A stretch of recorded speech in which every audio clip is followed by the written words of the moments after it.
अगला question, self incompatibility is a mechanism that prevents. क्या होता है ये सेल्फ इनकम्पैटिबिलिटी मैकेनिज्म और ये क्या करता है? देखो, इसको समझने से पहले आपको एक और टर्म समझना पड़ेगा, इनब्रीडिंग डिप्रेशन। क्या होता है कि जो मेजॉरिटी ऑफ फ्लावर्स होते हैं वो बाइसेक्सुअल होते हैं। Bisexual means both sexes in same plant, मतलब मेल और फीमेल जो फ्लावर्स होंगे वो सेम ही प्लांट पे प्रेजेंट होंगे। तो ऐसे प्लांट्स में क्या पॉसिबिलिटी होती है कि वहां पे सेल्फ पॉलिनेशन होगा? There is huge possibility of self pollination. ज्यादातर केसेस में सेल्फ पॉलिनेशन देखने को मिलेगा क्योंकि सेम ही प्लांट पे फ्लावर्स, दोनों जो मेल और फीमेल फ्लावर्स हैं वो प्रेजेंट है, तो आसानी है उनमें पॉलिनेशन होना। तो सेम प्लांट में जब पॉलिनेशन होता है तो सेल्फ पॉलिनेशन होता है। हाँ जी। तो अगर बार बार सेल्फ पोलिनेशन सेम प्लांट पे होते रहेगा, उनके आगे आने वाली जनरेशन्स में भी वही होते रहेगा, तो इस वजह से क्या होता है कि जो प्लांट की क्वालिटी होती है ना वो खराब हो जाती है, बेकार हो जाती है। मतलब जो उनका सीड प्रोडक्शन होगा वो अच्छा नहीं होगा। अब क्या है कि दुनिया में हर कोई अपने बेटर सर्वाइवल के लिए, कि उनकी क्वालिटी खराब ना हो, वो बेटर सर्वाइव कर सके, कुछ ना कुछ हर जो ऑर्गेनिज्म है, हर प्लांट जो है कुछ ना कुछ मैकेनिज्म फॉलो करता है। तो प्लांट्स क्या करते हैं, इस सेल्फ पॉलिनेशन को अवॉइड करना चाहते हैं। अवॉइड करने के लिए वो क्रॉस पॉलिनेशन प्रेफर करने लगते हैं।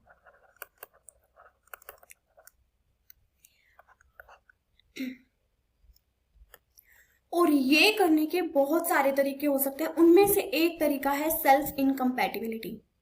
तो चलो हम पहले एक एक करके सारे वो तरीके देखते हैं कि किस किस रीजन से प्लांट सेल्फ पॉलिनेशन को, इनब्रीडिंग डिप्रेशन को अवॉइड कर सकता है। सबसे पहले क्या होगा, सबसे पहले जानो कि सेल्फ पॉलिनेशन की पॉसिबिलिटी कब है। पॉलिनेशन में क्या होता है, जो पोलन ग्रेन होता है, पोलन ग्रेन वो स्टिग्मा पे जाके लैंड करता है और स्टिग्मा उसे एक्सेप्ट करता है, उसे जर्मिनेट होने देता है। और जर्मिनेशन में क्या होता है, पोलन ग्रेन से पोलन ट्यूब की ग्रोथ होती है। ये पोलन ट्यूब पोलन ग्रेन से होके स्टिग्मा के अंदर एंटर करती है, फिर जाके ये मेल गैमेट्स को वहां पे रिलीज कर देता है। इतनी बात समझ में आ गई कि जर्मिनेशन, पॉलिनेशन होने के लिए पोलन ग्रेन का स्टिग्मा पे लैंड होना जरूरी है और फिर वहां पे जर्मिनेशन होना जरूरी है, जिसमें पोलन ग्रेन से पोलन ट्यूब की ग्रोथ होके स्टिग्मा में एंटर होती है, मतलब स्टिग्मा उसे अलाउ करता है। और इस चीज के लिए बहुत ही जरूरी है कि इन दोनों के बीच में सिंक्रोनाइज्ड मैकेनिज्म हो, सिंक्रोनी बनी रहे। इसका क्या मतलब हुआ कि सेम ही टाइम पे पोलन ग्रेन भी जाके लैंड हो, सेम ही टाइम पे स्टिग्मा भी अपने प्लेटफॉर्म को रिसेप्टिव करे, उसको एक्सेप्ट करे पोलन ग्रेन को। क्योंकि यहाँ पे क्या होता है, केमिकल मैकेनिज्म फॉलो होता है, केमिकल रिएक्शंस होता है। तो इन केमिकल्स की वजह से स्टिग्मा जो है वो पोलन ग्रेन को एंटर करने देता है, उसे जर्मिनेट होने देता है। अगर, और इसी को बोलते हैं रिसेप्टिविटी, कि स्टिग्मा ने पोलन ग्रेन को एंटर करने दिया।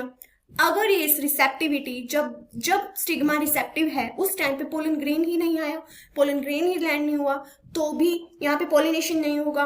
या फिर पोलन ग्रेन जाके बैठ गया है स्टिग्मा के ऊपर लेकिन स्टिग्मा ही रिसेप्टिव नहीं है, तो भी पॉलिनेशन नहीं होगा। और अगर यही मैकेनिज्म प्लांट अपने खुद के पोलन ग्रेन के लिए फॉलो कर ले तो वहां पे सेल्फ पॉलिनेशन नहीं हो पाएगा। तो प्लांट क्या करता है, जो उनका सेम प्लांट का जो पोलन रिलीज होता है और जो स्टिग्मा रिसेप्टिविटी होता है वो सिंक्रोनाइज्ड ही नहीं हो पाता, ताकि वो प्लांट सेल्फ पॉलिनेशन को अवॉइड कर सके। एक तो हो गया ये तरीका। दूसरा, जो एंथर और स्टिग्मा है, प्लांट के अंदर एंथर और स्टिग्मा दोनों डिफरेंट पोजीशंस पे लगे हुए हैं। सेम प्लांट की बात हो रही है, सेम प्लांट पे मेल फ्लावर है, फीमेल फ्लावर है, फीमेल का स्टिग्मा और मेल का एंथर ही अलग अलग पोजीशन पे है, तो वहां पे भी सेल्फ पॉलिनेशन को अवॉइड किया जा सकता है और क्रॉस पॉलिनेशन होने दिया जा सकता है। तीसरा तरीका, थर्ड तरीका हम पढ़ते हैं सेल्फ इनकम्पैटिबिलिटी। आई होप आपको ये पूरा टॉपिक अच्छे से समझ आ रहा है। मैं प्रॉपरली आपको एक्सप्लेन कर रही हूं कि कैसे एक प्लांट सेल्फ पॉलिनेशन को अवॉइड करके क्रॉस पॉलिनेशन के चांसेस बढ़ाता है ताकि उसमें इनब्रीडिंग डिप्रेशन ना हो। और ये जो हम अभी सेल्फ इनकम्पैटिबिलिटी पढ़ रहे हैं, ये भी एक तरह का तरीका है जिससे इनब्रीडिंग डिप्रेशन को हटाया जा सकता है। तो इसमें क्या होता है, ये एक जेनेटिक मैकेनिज्म होता है। पहली बात तो ये, इसमें जो एक प्लांट होता है वो अपने सेल्फ पोलन को, अपने खुद के मेल फ्लावर से निकले हुए पोलन को फर्टिलाइज ही नहीं होने देता, no fertilisation. By inhibiting pollen germination, जब खुद के प्लांट से निकला हुआ पोलन उस स्टिग्मा पे जाके बैठेगा तो वो स्टिग्मा ही खुद को इस तरह से केमिकली चेंज कर लेगा, जेनेटिक एक मैकेनिज्म फॉलो करेगा जिससे उस पोलन का वहां पे फर्टिलाइजेशन ही नहीं होगा, वहां पे पोलन ट्यूब की ग्रोथ, वहां पे पोलन ट्यूब की ग्रोथ ही नहीं होगी, वहां जर्मिनेशन ही नहीं होगा। तो खुद को सेल्फ पोलिनेशन से बचाने के लिए वो सेल्फ इनकम्पैटिबिलिटी करता है। इतनी बात समझ में आ गई होगी। तो ये सारे मैकेनिज्म फॉलो होते हैं सेल्फ पोलिनेशन को अवॉइड करने के लिए, इनब्रीडिंग डिप्रेशन को अवॉइड करने के लिए। तो अब यहाँ पे सारी बातें क्लियर हो चुकी हैं, तो हम ऑप्शन भी पढ़ सकते हैं। Pollen tube from reaching ovary, नहीं, मतलब पोलन ट्यूब को मेन मोटो ये नहीं है ना कि पोलन ट्यूब की ग्रोथ नहीं होने देना है, नहीं, क्या प्रिवेंट करता है ये बताना है। Fertilisation by genetically dissimilar pollen, नहीं, डिसिमिलर को नहीं प्रिवेंट करता, वो सिमिलर पोलन को, सेल्फ पोलन को प्रिवेंट करता है। Germination of all types of pollen, ऐसा भी नहीं हो सकता, ऐसा नहीं है कि वो किसी भी पोलन को जर्मिनेट नहीं होने देगा, बस अपने खुद के सिमिलर, जेनेटिकली सिमिलर पोलन को नहीं होने देगा। Fertilisation by genetically similar self pollen, exactly this is the self incompatibility. I hope आपको ये टॉपिक अच्छे से समझ आया है। मैंने शुरू से लेके कहानी पूरी अच्छे से बताई आपको कि ये क्यों होता है, क्योंकि एक प्लांट अगर बायसेक्सुअल है, उसमें दोनों सेक्सेस प्रेजेंट है, सेम प्लांट के ऊपर मेल और फीमेल है, तो वहां पे हो सकता है सेल्फ पोलिनेशन की चांसेस ज्यादा हो। लेकिन अगर वहां पे बार बार सेल्फ पोलिनेशन होता रहा तो वहां पे इनब्रीडिंग डिप्रेशन आ जाएगा, वो प्लांट की क्वालिटी में खराबी आ जाएगी, वहां पे सीड प्रोडक्शन ही नहीं होगा या फिर अच्छा नहीं होगा। और इस चीज को अवॉइड करने के लिए प्लांट्स बहुत सारे मैकेनिज्म फॉलो करते हैं ताकि वो इससे बच सकें। और ये मैकेनिज्म्स हैं, या तो जो पोलन ग्रेन रिलीज हुआ है और स्टिग्मा रिसेप्टिव हो रहा है उसके बीच में सिंक्रनी ना हो, वो सेम टाइम पे ये चीज कर ना पाए, या फिर एंथर और स्टिग्मा की डिफरेंट पोजीशन हो कि वो मीटअप ही ना हो पाए। और तीसरा सेल्फ इनकम्पैटिबिलिटी, कि स्टिग्मा खुद को इस तरह से केमिकली मॉडिफाई कर ले या फिर कोई जेनेटिक मैकेनिज्म फॉलो करे कि वहां पे उस सेल्फ पोलन का फर्टिलाइजेशन ही ना हो पाए। तो this is the correct answer. तो आप देख सकते हो यहाँ पे सिर्फ एक क्वेश्चन नहीं हुआ है, पूरा का पूरा टॉपिक हुआ है। और इसी तरह हम सारे टॉपिक्स क्वेश्चंस के थ्रू इस चैप्टर के कवर कर लेंगे। नेक्स्ट क्वेश्चन, इन अ मोनोइशियस प्लांट लाइक मेज ऑटोगैमी इज प्रिवेंटेड बिकॉज, जो मोनोइशियस प्लांट होते हैं जैसे कि मेज, और एक एग्जाम्पल और याद करो, केस्टर, एनसीईआरटी का एग्जाम्पल है, केस्टर और मेज मोनोइशियस प्लांट है। मोनोइशियस प्लांट मतलब सेम ही प्लांट में बोथ मेल और फीमेल फ्लावर्स प्रोड्यूस हो सकते हैं, तो दोनों के दोनों एक ही सेम प्लांट पे होंगे तो उसको मोनोइशियस प्लांट बोलते हैं। ऐसे प्लांट्स में autogamy, autogamy means self pollination, prevent किया जा सकता है। वो भी कैसे, देखो मैं बताती हूँ। ये लोग एक मैकेनिज्म फॉलो करते हैं, क्या करते हैं, ये यूनिसेक्सुअल फ्लावर्स प्रोड्यूस करते हैं। मतलब प्लांट तो मोनोइशियस है, मतलब दोनों तरह के फूल एक ही प्लांट पे आ सकते हैं, लेकिन फ्लावर्स यूनिसेक्सुअल प्रोड्यूस करेंगे, मतलब सेम सेक्स का से एक ही फ्लावर, या तो वो मेल हो सकता है या फीमेल हो सकता है। एक ही फ्लावर के अंदर दोनों एंथर और स्टिग्मा प्रेजेंट नहीं हो सकते, दैट आर यूनिसेक्सुअल फ्लावर। और क्या होता है, देखो आई नो आप इस चीज में बहुत कंफ्यूज होते हो, monoecious, dioecious, unisexual, bisexual. Monoecious जो टर्म होती है वो प्लांट के रिस्पेक्ट में होती है, मतलब सेम प्लांट पे बोथ मेल और फीमेल प्रेजेंट हो सकते हैं। प्लांट के ऊपर मेल फ्लावर भी लग सकता है और फीमेल फ्लावर भी लग सकता है, तो ये है मोनोइशियस प्लांट। लेकिन एक मोनोइशियस प्लांट के ऊपर दोनों तरह के फ्लावर्स लग सकते हैं, यूनिसेक्सुअल या बाइसेक्सुअल। या तो एक जो प्लांट पे फूल लगे या तो सेम फ्लावर में दोनों मेल और फीमेल फ्लावर्स होंगे, मतलब जो फीमेल रिप्रोडक्टिव पार्ट है और मेल रिप्रोडक्टिव पार्ट है एक ही फ्लावर के अंदर होगा, या फूल ही अलग अलग होंगे, मेल और फीमेल मेल और फीमेल फ्लावर अलग अलग पोजीशन पे अलग अलग लगेंगे, लेकिन प्लांट अभी भी सेम है, मोनोइशियस है।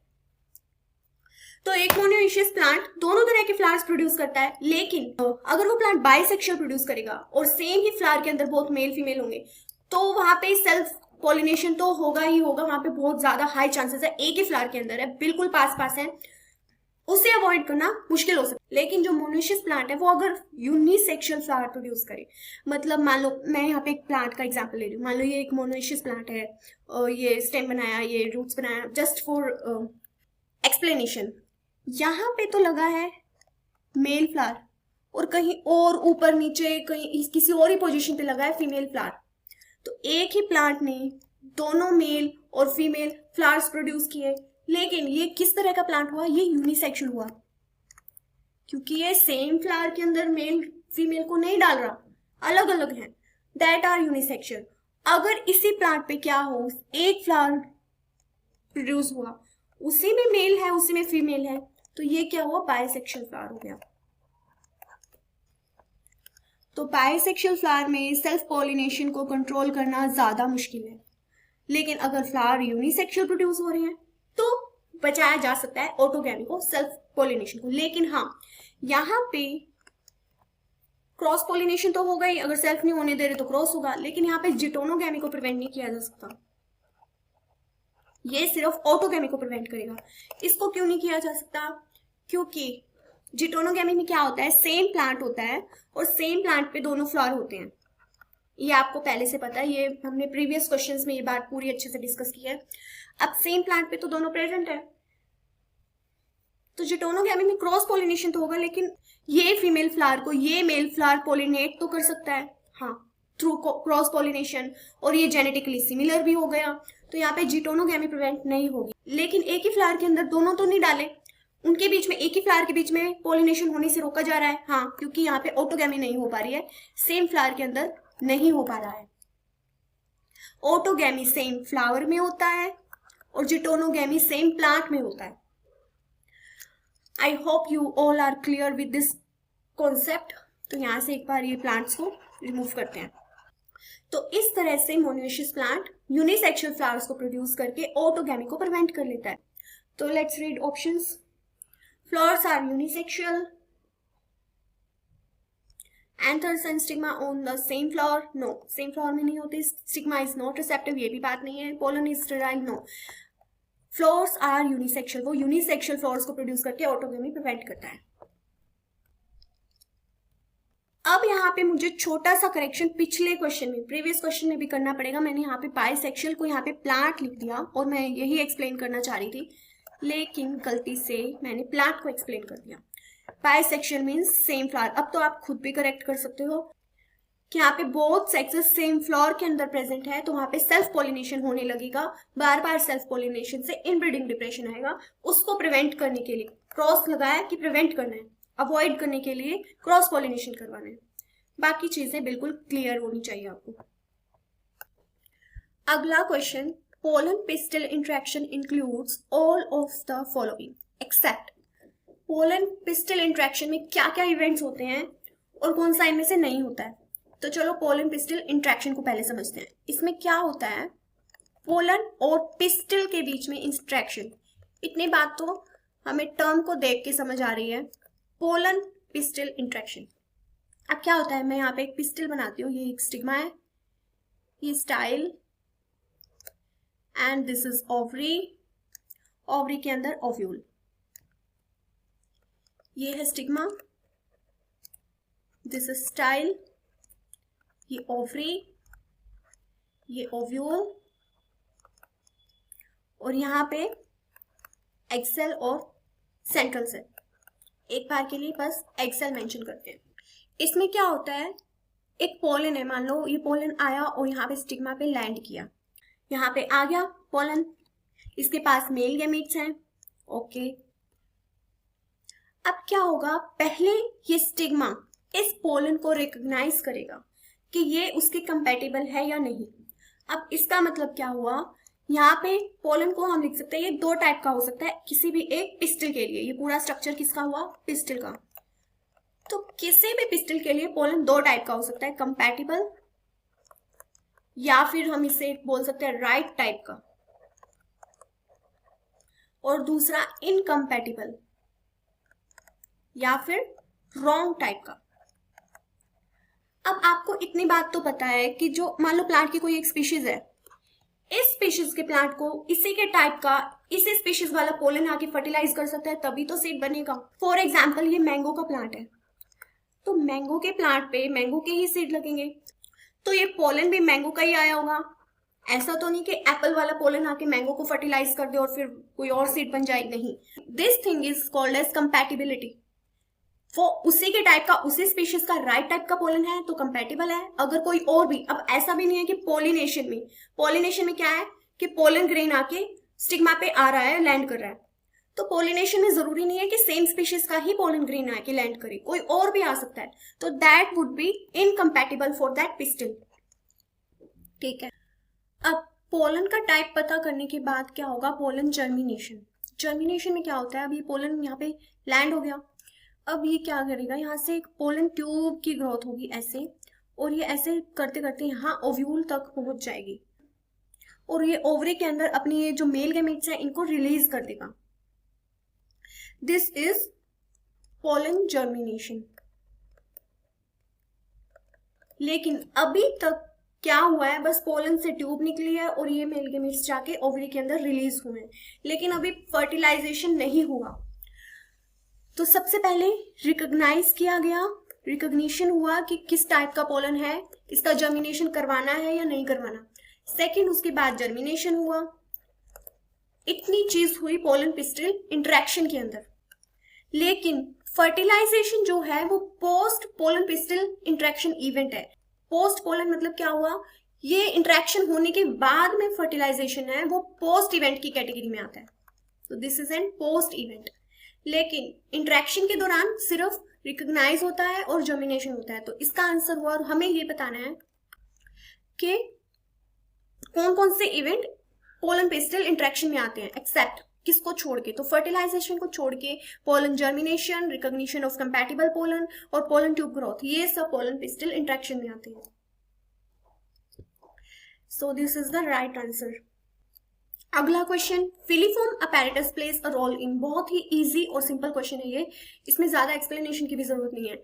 ये करता है entry of pollen tube into synergid. जब हम ऐसे मान लो ओव्यूल का हम जब स्ट्रक्चर बनाते हैं, यहाँ पे एंटीपोडाल सेल्स होते हैं चलाजा एंड पे, नीचे यहाँ पे कॉर्नर्स पे सिनर्जिड होते हैं, 2 सिनर्जिड्स। यहाँ पे क्या होता है, सिनर्जिड्स के आगे ऐसे फिंगर लाइक प्रोजेक्शंस होते हैं जिनको हम फिलीफॉर्म अपैरेटस बोलते हैं। फिलीफॉर्म अपैरेटस ये क्या करते हैं, जब पोलन ग्रोथ और बीच में होता है एग सेल, ये क्या करते हैं फिलीफॉर्म अपैरेटस, जब पोलन ट्यूब ग्रोथ होना होता है, जब पोलन से ट्यूब अंदर ऐसे पिस्टिल के अंदर आती है, ग्रोथ होती है उसकी, तो ये फिलीफॉर्म अपैरेटस इसको एंट्री प्रोवाइड करता है, इसको गाइड करता है थ्रू सिनर्जिड, ताकि ये इसके थ्रू जाके अपने मेल गैमेट्स को यहाँ पे रिलीज कर सके। So this provides the entry of pollen tube into synergid. Next question, pollen tube enters the ovule through chalaza, hilum, funicle, micropyle. कौन से एंड से पोलन ट्यूब एंटर होती है ओव्यूल के अंदर, तो माइक्रोपाइल, क्योंकि माइक्रोपाइल एंड पे ही सिनर्जिड्स होते हैं जिसके थ्रू पोलन ट्यूब एंटर होती है, और इसी सिनर्जिड्स के आगे वो फिलीफॉर्म अपैरेटस होता है जो उसको वो एंट्री गाइड करता है।